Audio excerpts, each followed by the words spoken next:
Tiga, dua, satu, ya. Salam teman-teman, ya wake. Perkenalkan saya Fania dari Gereja KBP PKPE Malakoni Gano, Desa Apoho. Saya ingin menceritakan tentang Raja Salomo yang bijaksana. Pada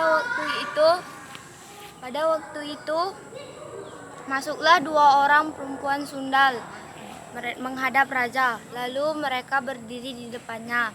Mereka membawa seorang anak dan mengaku bahwa itu anak mereka. Raja Salomo pun tidak percaya. Lalu Raja Salomo berkata kepada mereka untuk membunuh anak itu.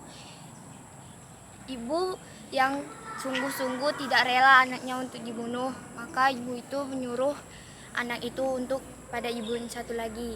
Ibu yang satu lagi menyuruh Raja Salomo untuk membunuh anak itu. Lalu Raja Salomo mendapat hikmat dari Tuhan bahwa tak tahu benar sungguh-sungguh ibu anak itu. Sekian, terima kasih teman-teman. Dadah.